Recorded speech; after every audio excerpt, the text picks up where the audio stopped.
एक समय श्री महादेव जी पार्वती के साथ भ्रमण करते हुए मृत्युलोक में अमरावती नगरी में आए। वहां के राजा ने शिव मंदिर बनवाया था, जो कि अत्यंत भव्य एवं रमणीक तथा मन को शांति पहुंचाने वाला था। भ्रमण करते समय शिव पार्वती भी वहां ठहर गए। पार्वती जी ने कहा, हे नाथ, आओ आज इसी स्थान पर चौसरपा से खेलें। खेल प्रारंभ हुआ। शिवजी कहने लगे, मैं जीतूंगा। इस प्रकार उनकी आपस में वार्तालाप होने लगी।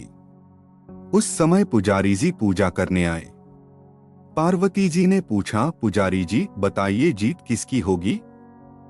पुजारी बोला, इस खेल में महादेव जी के समान कोई दूसरा पारंगत नहीं हो सकता, इसलिए महादेव जी ही यह बाजी जीतेंगे।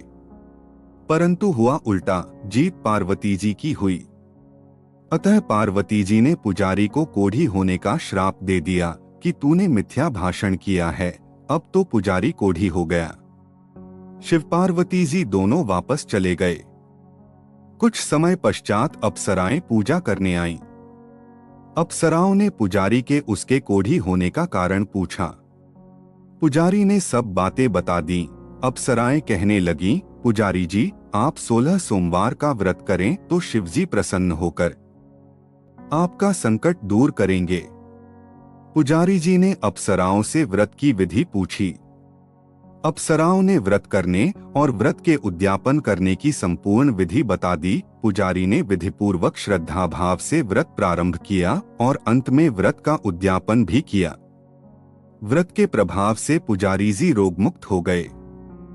कुछ दिनों बाद शंकर पार्वती जी पुनः उस मंदिर में आए तो पुजारी जी को रोगमुक्त देखकर पार्वती जी ने पूछा, मेरे दिए हुए श्राप से मुक्ति पाने का तुमने कौन सा उपाय किया? पुजारी जी ने कहा, हे माता, अप्सराओं द्वारा बताए गए 16 सोमवार के व्रत करने से मेरा यह कष्ट दूर हुआ है।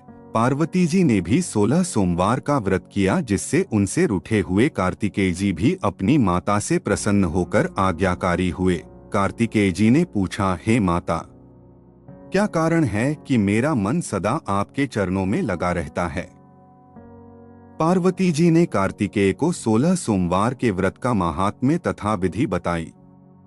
तब कार्तिकेय जी ने भी इस व्रत को किया तो उनका बिछड़ा हुआ मित्र मिल गया। अब मित्र ने भी इस व्रत को अपने विवाह होने की इच्छा से किया। फलतः वह विदेश गया।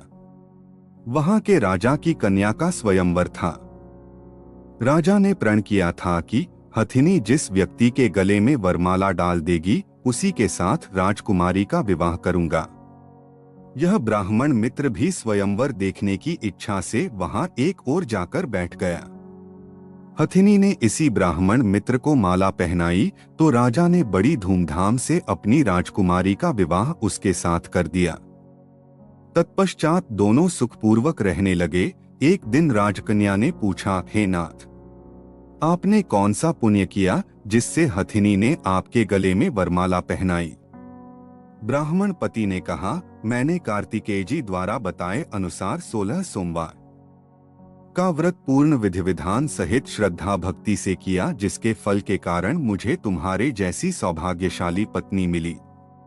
अब तो राजकन्या ने भी सत्यपुत्र प्राप्ति के लिए व्रत किया और सर्वगुण संपन्न पुत्र प्राप्त किया।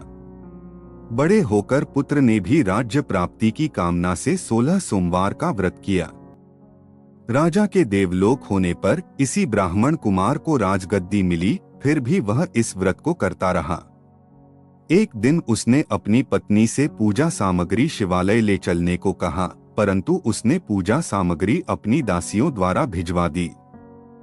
जब राजा ने पूजन समाप्त किया तो आकाशवाणी हुई कि हे राजा, तुम इस पत्नी को त्याग दो, नहीं तो राजपाट से हाथ धोना पड़ेगा। प्रभु की आज्ञा मानकर उसने अपनी पत्नी को महल से निकाल दिया।